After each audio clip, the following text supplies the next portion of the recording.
على سيدنا محمد بن عبد الله وعلى آله وصحبه ومن والاه. أما بعد, jamaah salat fardu maghrib, jamaah majelis yang mulia, Alhamdulillah kembali kita bersyukur atas limpahan rahmat, nikmat, taufik dan hidayah Allah. Terutama nikmat kita bisa duduk di majelis. Mudah-mudahan hadir berkumpul kita di majelis ini menjadi sebab Allah Ta'ala ampuni dosa-dosa kita. Allah Ta'ala kabulkan segala hajat kita. Allah Ta'ala mudahkan segala urusan kita fid din wad dunya wal akhirah. Amin ya rabbal alamin. Seperti biasa, terlebih dulu kita mengambil barakah dengan membaca qasidah Muhammadiyah, dengan niat mudah-mudahan majelis kita ini, hidup kita senantiasa diberkahi Allah Subhanahu wa Ta'ala, berkat Nabi Muhammad sallallahu alaihi wasallam. Amin ya rabbal alamin. Allahumma salli wa sallim ala sayyidina Muhammadin wa ala ali sayyidina Muhammad.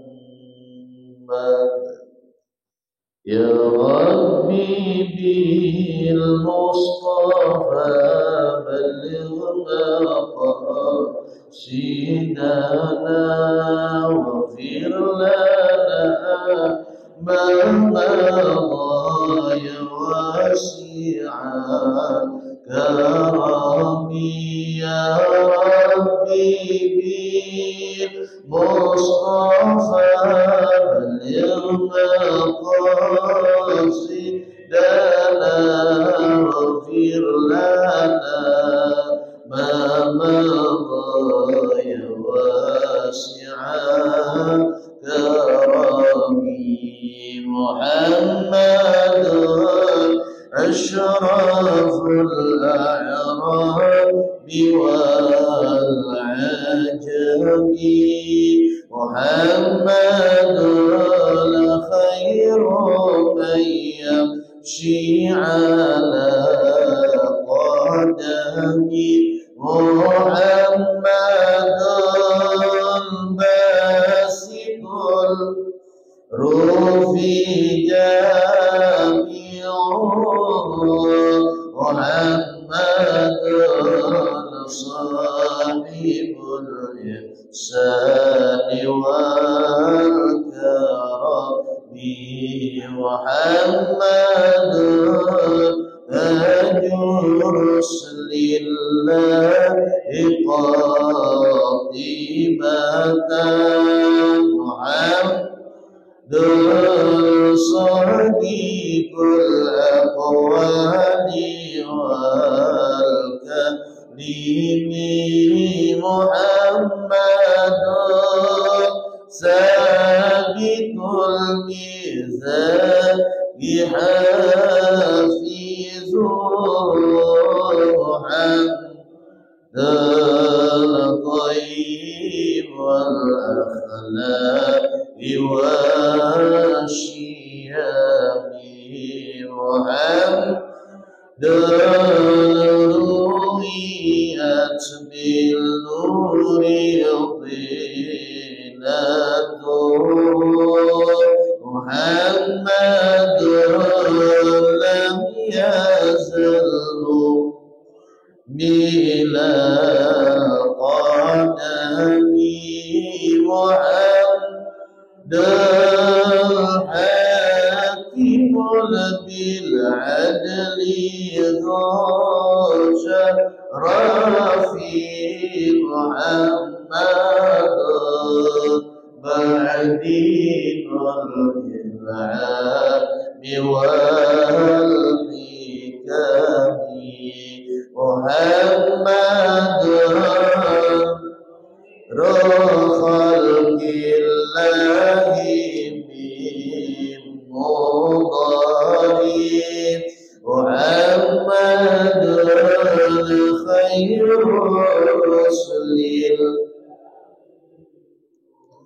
lini Muhammadul dinu hakul dinu bihi Muhammadul mujmalan haqan ala alami Muhammad dhikrul li anfusina Muhammad syukrul ardul alal umami Muhammadun zinatun wa bahjatuha Muhammadun kashiful ghamati wa zulami Muhammadun zayd طابت مناكبه محمد صار مهدود لعبي محمد صفوة البري وخيرته محمد طاهر من سائر محمد بكل ضيف مكرم محمد جاء الله لم يضم محمد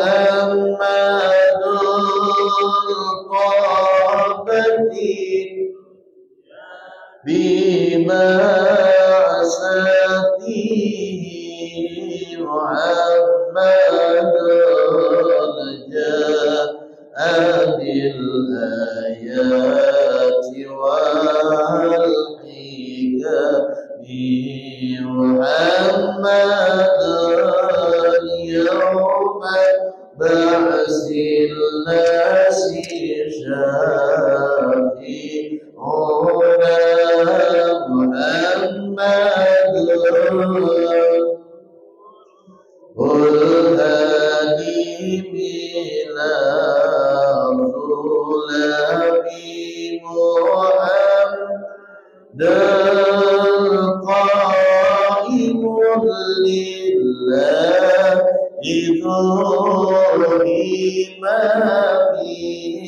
محمد خاتم للرسل كلهم يا ربي المصطفى بلغ مقاصدنا واغفر لنا ضايا واسع الكرم يا ربي بالمصطفى بلغ مقاصدنا واغفر ما مضى يا واسع ربي اللهم صل وسلم وبارك عليه وعلى آله إلى حضرة النبي صلى الله عليه وسلم وعلى آله وصحبه الكرام جميع الأنبياء والأولياء والصالحين والعلماء العاملين جميع المصنفين القلوب المخلصين خصوصا روح سلطان الأولياء الشيخ عبد القادر الجيلاني والشيخ نجم البغداد والشيخ محمد بن عبد الكريم السلمان المدني وصولهم وفروعهم وذريتهم وتلاميذهم ووالدينا ووالدي مشايخنا ومعلمين أن الله ينفعنا بعلومهم وأسرارهم ويعيد علينا وأولادنا وذريتنا من بركاتهم شيء لله لنا ولهم الفاتحة. أعوذ بالله من الشيطان الرجيم بسم الله الرحمن الرحيم الحمد لله رب العالمين الرحمن الرحيم مالك يوم الدين إياك نعبد وإياك نستعين اهدنا الصراط المستقيم صراط الذين أنعمت عليهم غير المغضوب عليهم ولا الضالين.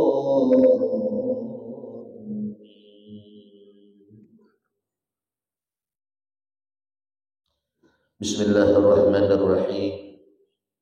Alhamdulillahirabbil alamin. Allahumma shalli wa sallim ala sayyidina Muhammadin al-fatih lima ughliq wal khatim lima sabaq. Nasiril haqqi bil haqq wal hadi ila siratikal mustaqim wa ala alihi wa sahbihi haqqa qadrihi wa miqdarihi al-'azim. Qul subhanaka la 'ilma lana illa ma 'allamtana innaka antal 'alimul hakim wa la haula wa la quwwata illa billahil 'aliyyil 'azim. Jemaah sholat fardu maghrib jemaah majelis yang mulia, melanjutkan kajian fikih kita masih membahas tentang seputar masalah sembahyang. Terakhir pembahasan kita adalah perkara-perkara yang disunnahkan berdiam di dalam sembahyang, yaitu 6 macam. Diantaranya adalah sunnah berdiam sebentar antara bacaan amin dan membaca surah, baik imam atau makmum atau dia sembahyang sendirian. Ghairil maghdubi 'alaihim waladdallin. Berdiam setemat. Amin. Jangan langsung amin, karena sunnah hukumnya antara waladdallin itu dan amin itu ada jeda, ada berhenti atau berdiam sebentar qadar tumakninah. Nah, oleh sebagian ulama ketika kita diam tadi diganti dengan bacaan Rabbil firli ghairil maghdubi 'alaihim waladdallin.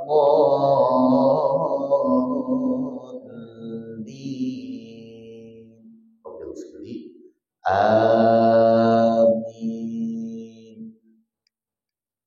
Dan ini hukumnya sunnah. Jangan langsung waladdallin. Amin. Takajud orang dihiga gitu. Berdiam setumat. Amin. Dan membaca aminnya itu harus benar. A-nya itu panjang. Amin. Apa arti amin? Artinya, ya Allah, kabulkan doaku. Di mana kita berdoa? Di dalam surah Fatihah. Makanya dianjurkan kita ketika membaca surah Fatihah, telapak tangan diangkat seperti ini, kayak apa orang berdoa. Karena di dalam Fatihah itu ada doa, bahkan doanya langsung dari Allah. Ihdinas siratal mustaqim. Apa arti ihdinas siratal mustaqim? Ya Rabb, ya Allah, berilah kami hidayah. Berilah kami petunjuk, ya Allah, jalan yang benar, jalan yang lurus. Rupanya nikmat yang paling besar, kata ulama, bukan nikmat duit, bukan nikmat pangkat, bukan nikmat sehat, tapi nikmat yang paling besar adalah ihdinas siratal mustaqim. ketika kita diberi Allah hidayah. Itu nikmat yang paling besar. Kita bisa duduk di majelis, ini tanda kita dapat hidayah. Kita nyaman baca Quran, itu tanda kita dapat hidayah. Dan itu mahal harganya. Bahkan tidak bisa dihargakan saking mahalnya. Kita nyaman bersedekah, nyaman berbuat baik ke orang lain, bisa membantu orang lain, itu hidayah dari Allah. Dan tidak semua orang diberi Allah hidayah. Maka ketika kita diberi Allah hidayah, mudah untuk melakukan kebaikan-kebaikan, termasuk duduk di majlis. Alhamdulillah, syukuri terus. Mudahan dengan banyak kita bersyukur, mudahan ditambah-tambah terus nikmat oleh Allah Ta'ala, nikmat hidayah ini, sehingga kita diringankan, dimudahkan Allah, dinyamankan Allah di dalam berbuat ibadah. Syekh Abdul Qadir Al-Jilani 40 tahun. Salat subuhnya memakai wudhu salat isya. Beliau setelah salat isya masuk kamar tempat khusus ibadah, kada keluar-keluar sampai setelah subuh baru keluar dari kamar itu. Kenapa beliau merasakan nikmat beribadah lah isya sampai setelah subuh baru keluar dari kamar tempat ibadah? Kenapa? Karena dapat hidayah dari Allah. Kita ini kan yang nikmat beribadah malam itu belum dapat hidayah, makanya jarang beribadah malam. Ada suatu tahajud karapai, apalagi laki mengaruh di tahajud. Itu ibu-ibu kalau laki mengaruh itu bagus tuh, itu tandanya laki nyuruh ibu tahajud. Udah kau guring aku guru aja, makanya tahajud dulu. Apalagi karuhan laki tadi kayak bunyi senso, laki pakai handset masih kedengaran nih.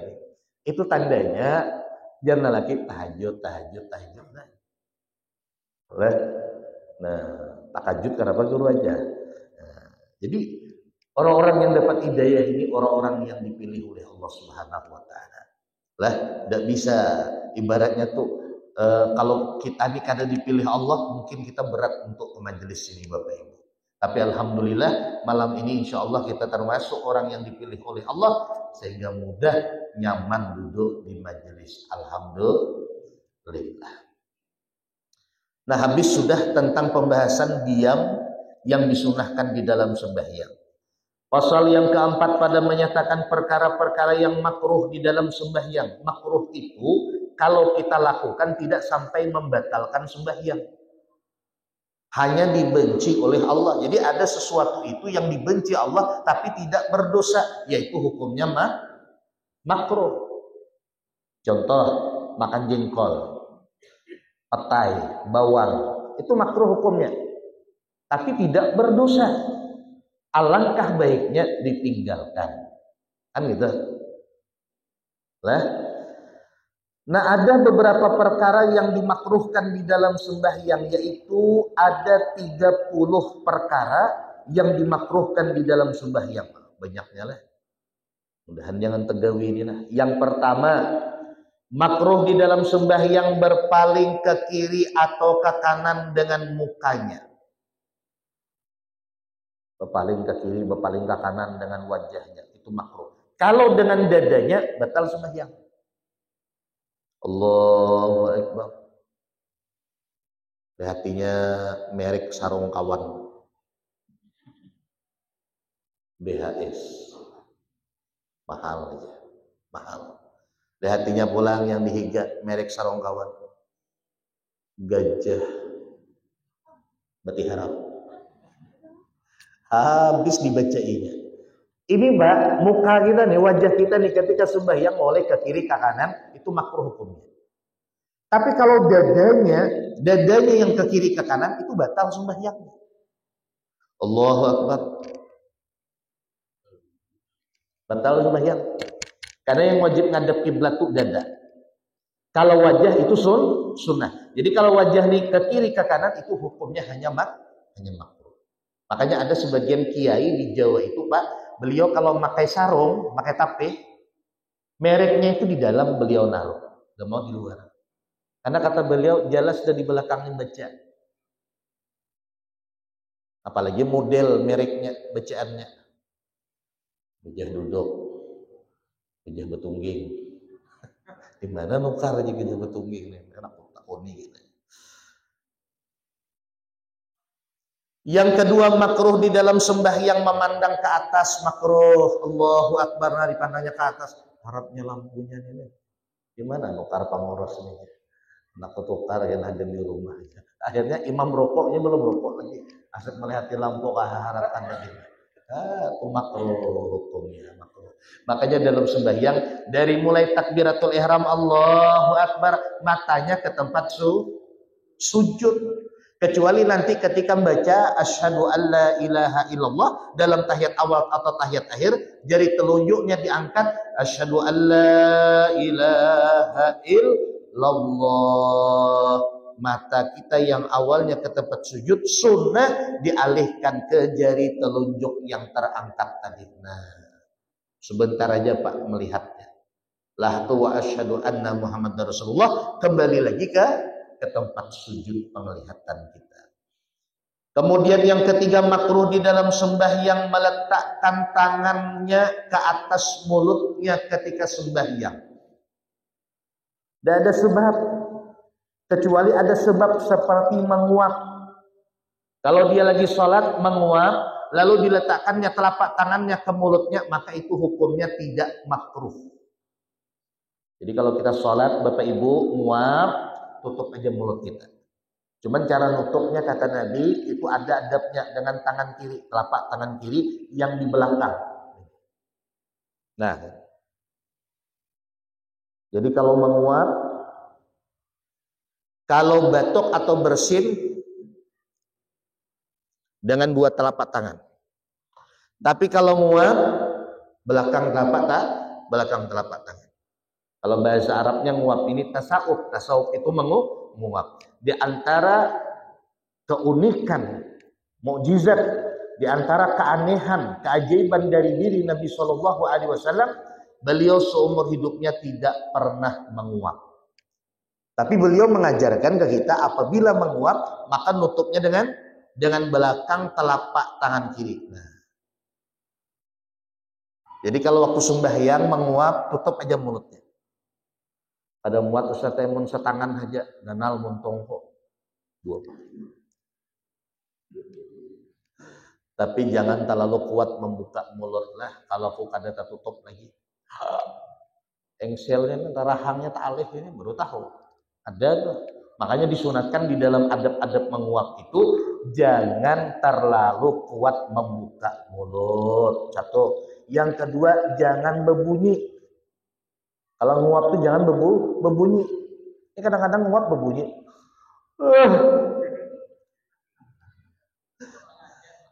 Sengaja. Ditahan bunyinya itu ditahan. Kecuali memang kada tahan lagi ya kada apa-apa. Ini kalau bisa ditahan. Nah, ditutup mulutnya. Dan usahakan jangan terlalu lebar membuka mulutnya. Ya semampu kita menahan. Nah, itu hukumnya makruh lah. Kecuali waktu menguap maka tidak makruh hukumnya meletakkan tangannya di atas mulutnya ketika sholat. Yang keempat makruh di dalam sembahyang menyapu dahinya karena debu yang melekat daripada tempat sujudnya. Kenapa? Karena tempat sujudnya tuh kurang bersih. Pasir berdebu. Jadi pas waktu sujud kayak banyak pasir di dahi ini, di jidat nih. Jangan disapu, biarkan aja. Nanti lah selesai sholat, nah, ya. Ini biasanya yang berdebu-debu tuh biasanya surau-surau atau masjid-masjid yang jauh di ujung-ujung kampung tuh, nah, yang jemaahnya kada tapi ada, kadang-kadang pintu masjidnya terbuka, kadang-kadang jendelanya kada berkaca, kucing bebas masuk ke dalam tuh. Ada tuh masjid kayak itu ada. Masjid itu kalau acara Isra Maulid baru diadakan. Tapi kalau sholat 5 waktu hanya sholat maghrib baru ada orangnya. Zuhur, asar kada deburan. Kunci masjidnya. Dia masjid tuh orangnya tuh pindahan ke Tabing. Jadi masjid itu aja lagi tinggal, hendak dibongkar takutan karena orang berwakaf di tanah situ. Sementara orang-orang di sekitar masjid itu tidak ada lagi bagian situ. Jadi masjid itu kadang-kadang maghrib aja ada, itu pun berdua bertiga orangnya. Mun subuh itu tambahnya ada dalalo. Itu yang kadang-kadang kita sholat di situ waktu sujud, Allah, pasirnya debunya luar biasa di sajadah itu. Lah, beda kita di kota. Kalau di kota alhamdulillah bersih. Makanya Nabi mengatakan, muhurul ain kansul masajid. Jujurannya, maharnya supaya banyak dapat bidadari, apa? Menyapu masjid. Makin banyak kita membuang sampah di masjid, makin banyak kita dapat bidadari-bidadari di surga. Ini untung benar kaum, ini untung. Nah, ada sampah, buang. Ini sebenarnya bukan hanya kaum, bukan hanya pengurus saja. Kita ini, Pak, walaupun tidak pengurus, walaupun bukan kaum, bila melihat ada sampah, dibuang. Apalagi ada najis. Makanya dalam fikih, siapa yang pertama kali melihat najis di dalam masjid, itu yang membuang, wajib hukumnya. Jangan betakun pulang-pulang kaum itu kayak cacak di situ kaum. Jangan betakun lagi. Masjid itu milik kita bersama. Siapa yang pertama melihat, itu yang membuangnya. Dan sesuai juga pahalanya. Soteng tahi cacak, sekong bidadari. Nah, isok dapat dua ekong bidadari. Nah, seminggu yang kemudian, nah, baunya plastik ke masjid. Ada sembahyang saja kaum, pun cari tahi cacak lagi. Dapat setengah kilo sehari jadilah. Sembahyang kada, waloh kenarannya. Ini sembahyang tuh yang ianya. Nah, makanya kita nyapu masjid, bersihkan masjid, itu Nabi mengatakan muhurul ain kansul masajid, menyapu masjid, membersihkan masjid dari sampah kotoran, itu muhur, menjadi mahar, menjadi jujuran untuk mendapatkan bidadari. Nah, makanya bagus kita ya kalau ada gawian bisa sapu masjid. Kalau dulu kan orang bersapu nih, sekarang apa nanti sedot lah. Nah, pakai apa? Nah, sedot terus 10-20 sampahnya 20 bidadari. Allah Akbar. Nyaman dan cari bidadari lah. Orang sembayangan nya berdiri di pinggir-pinggir masjid. Ya kawan, woi, kada sembayang, kamu cari tahi cacak dapat bidadari. Kemudian yang kelima, makruh di dalam sembahyang meratakan batu-batu kecil di tempat sujudnya. Ini bahari dulu, zaman dulu. Zaman dulu kan karena tidak ada sejadah, jadi kadang-kadang batu-batu kecil tuh Pak dikumpulkannya, di situ dia sujud. Nah, itu hukumnya makruh. Kita sekarang alhamdulillah ada masjid kita bakar keramik, bakar karpet tebal, kemudian tambah sejadah lagi. Wah, nyaman kita sujud. Nah, maka kita ini tinggal mensyukurinya aja lagi. Orang bahari itu kadang karpetnya kada ada, cuman alas tanah aja. Tapi masya Allah aktif jemaahnya, penuh masjidnya. Kita inilah bakar keramik, lah berkarpet tabal, lah tadi bersejadah, AC, kipas angin, lampu mewah bulan. Tinggal orangnya aja lagi hendak ada ke masjid. Kemudian makruh di dalam sembahyang pula berdiri dengan sebelah kaki. Ini mungkin melatih silatnya kalau sana. Lagi sembahyang Allah angkatnya berarti sebelah. Nah, makruh hukumnya. Sah ya Ustaz, sah, tapi hukumnya makruh. Ini kok orang gawian lah orang bayangan. Kemudian lagi makruh di dalam sembahyang mendahulukan atau mengedepankan satu kaki atas kaki yang lain. Ini misalnya telapak kakinya. Nah, yang telapak kanannya nih lebih maju. Nah, kan ada tuh makruh hukumnya. Atau telapak kirinya lebih maju, makruh hukumnya. Yang sunnah tuh sama, sejajar. Nah, kalau ini agak mereng, luruskan. Yang bagus tuh lurus telapak kakinya gini. Kalau mereng sedikit kada apa-apa. Yang penting jangan termaju dari yang satunya. Itu makruh hukumnya. Kemudian makruh pula di dalam sembahyang merapatkan dua telapak kakinya. Lagi sholat berdiri betul, dua telapak kakinya itu dirapatkannya, makruh hukumnya. Makanya sunnahnya antara dua kaki tadi bikadri shibir, ukuran sejengkal, sekilan. Ukuran sekilan. Kalau rapat itu hukumnya makruh. Kemudian makruh pula di dalam sembahyang menahan berak atau kencing atau kentut jika waktu masih lapang. Contoh misalnya, 20 menit lagi orang azan. Ini sakit parut dari rumah, tahaninya. Tahan aja. Sekali pas sembahyang, Allah makin sakit parut, tambah tahaninya. Di rumah nahani. Rakaat ketiga betok pada tahan lagi, tak keluar, pus aja. Habis tambur. Ya Allah. Nah, kecuali Bapak Ibu, ketika kita sholat, lalu parut sakit, itu ditahan aja. Dalam sholat itu parut sakit, kan apa-apa ditahan. Apalagi hendak tahiyat, kalau sanggup nahan, gitu nah. Tapi kalau kada sanggup lagi, ikhlaskan aja. Bodoh. Kalau sanggup tahan, tapi sakitnya tadi waktu sholat. Ini kadang-kadang waktu masih lapang.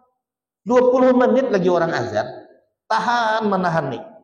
Ke WC kada, BAB kada, kentut kada, ditahaninya. Pada 20 menit itu kan masih sempat kita ke WC lagi. Pas waktu sholat, tambah sakit perutnya. Nah, menahan perut ini Pak, menahan berak ini, menahan kencing ini, nah ini hukumnya makruh. Kemudian makruh pula di dalam sembahyang ketika ingin kepada makan jika waktu masih lapang. 20 menit lagi orang azan, nasi sudah masak, lauk mandai sudah bersambal goreng. Tahu mandai, Bu? Ini musim mandai aku lihat nih. Apalagi laki bini nih salihahnya. Mandai digorengkan bini, disambal hijau, campuri patai. Ikan senangin, bang makan lagi bang, 20 menit lagi Pak, sempat masih kita makan, apa jana laki aliman, ada aku ke masjid dulu, 20 menit lagi bang, orang ngaji aja belum, ada aku ke masjid, sekali pas sembahyang, nah gerugukan parut kelaparan. Nah menahan lapar ini Pak, hukumnya makruh. Kenapa? Karena menahannya tadi, sebelum sembahyang tadi, waktunya masih ada untuk makan. Tapi ditatahaninya sampai waktu sembahyang lapar parut, nah ini hukumnya makruh. Beda dengan laparnya waktu sembahyang. Lagi sembahyang Allahu Akbar. Sebelum sembahyang kan ada terasa lapar. Cuman pas waktu sembahyang Allahu Akbar rakaat kedua terasa lapar. Itu kada apa-apa, kada makruh hukumnya. Yang makruh itu apabila waktu masih lapang, masih sempat dia makan sebelum sembahyang, lalu dia tak mau makan, padahal dah terasa lapar. Lalu dibawanya sembahyang, tambah lapar parut tadi, maka hukumnya makruh. Dan orang yang lapar biasanya susah khusyuk sembahyang, ngalih ada kawan. Makanya jar abah guru sekumpul amun hingkat kita nih waktu sembahyang tuh parut kanyang, minimal kada lapar kayak itu nah. Lah jadi nyaman mengangkat tangan tuh Pak. Apalagi lah lauknya tadi senangin asam pedas. Wan mandai, semangat mengangkat tangan. Oh. Itu parut kenyang. Kemudian parut lapar, menggatar mengangkat tangan. Raung. Melihat imam nih, siapa imam nih. Makanya orang bila lapar tuh ya Allah, kabur penglihatan. Aku nih asam urat kah kolesterol? Apanya asam urat? Parut kada diisi. Orang parut kada diisi ini alahan dari asam urat lagi, kabur penglihatan. Ya nanti masuk kamar mintuha tuh. Kelaparan loh. Allahu Akbar. Nah, kemudian makruh di dalam sembahyang lagi beludah ke hadapan atau ke kanan dari tempat selain masjid. Misalnya kita sholat hari raya di lapangan kan, lapangan. Kita sholat hari raya di lapangan itu Pak. Kalau hendak beludah bisa, tapi beludahnya jangan di kanan atau di depan. Beludah itu di kiri. Walaupun di kiri beludah dilihatnya adakah orang kadakah? Mentang-mentang boleh beludah di kiri, mintuha di kiri, terus jeludahnya. Ya mintuha nak tampar gitu dulu Pak. Apalagi misalnya, nah kalau di masjid meludah haram hukumnya. Ini kan kisahnya sembahyangnya di lapangan atau di luar daripada masjid. Kemudian makruh pula di dalam sembahyang bercekak pinggang. Oh, penjagaunya nah, bercekak pinggang sembahyang. Lah makruh. Kemudian menundukkan kepala dengan bersangatan ketika rukuk makruh. Dia ada orang tuh Pak, entah di mana itu aku melihat. Waktu rukuk terlalu berhimmat benar menundukkan kepala, sikit terjungkang. Wah, kita waktu rukuk tadi jangan terlalu kuat betul menundukkan kepala. Ya kira-kira belakang kita nih udah rata, dah itu sempurna dah. Jangan terlalu nunduk, makruh hukumnya. Kemudian makruh pula di dalam sembahyang membaca surah pada rakaat ketiga dan keempat. Mestinya membaca surah itu hanya pada rakaat pertama dan rakaat kedua. Lalu dibacanya surah tadi di rakaat ketiga dan rakaat keempat. Bagus saja pembaca ayat Quran itu aja. Tapi bacanya di rakaat ketiga atau rakaat keempat, maka hukumnya makruh. Karena di rakaat ketiga, rakaat keempat itu kita hanya disunahkan, hanya diwajibkan membaca Fatihah. Baca surah itu kada sunnah lagi hukumnya.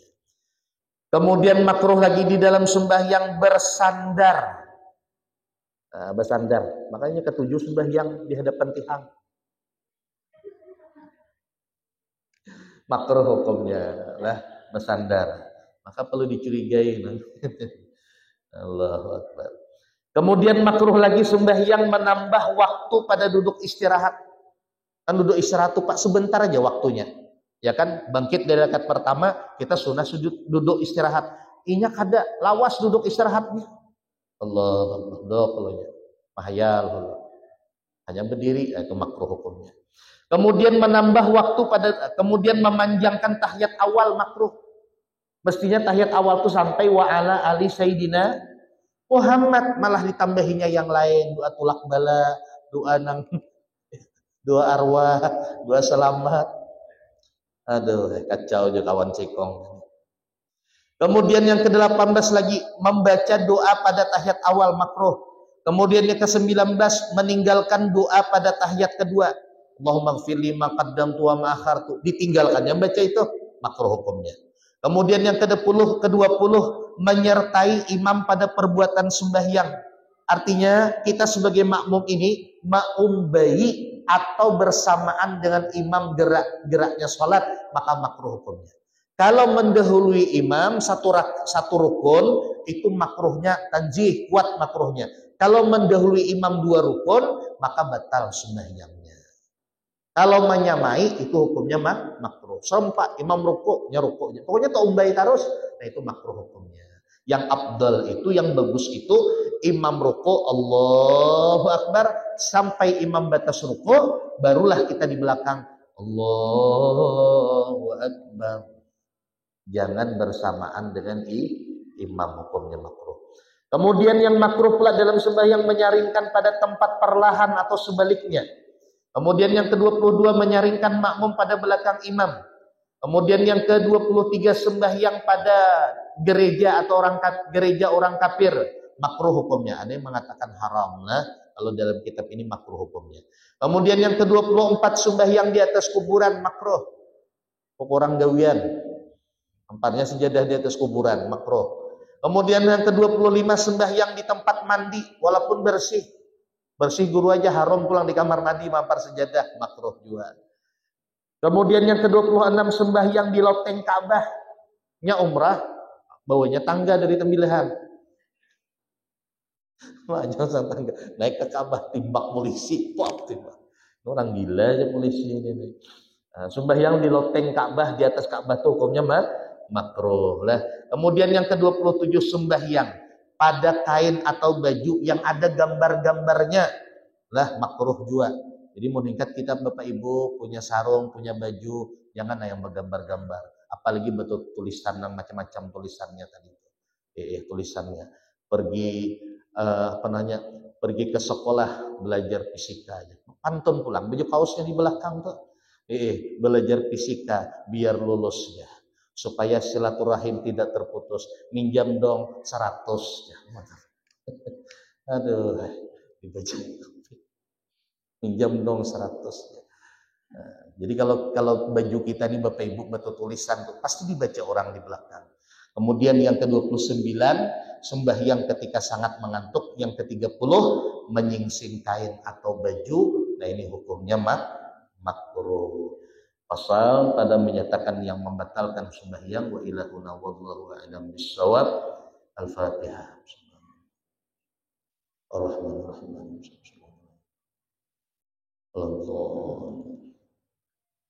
Amin. Bismillahirrahmanirrahim. Alhamdulillahirabbil alamin. Allahumma shalli wa sallim ala sayyidina Muhammad wa ala ali Muhammad.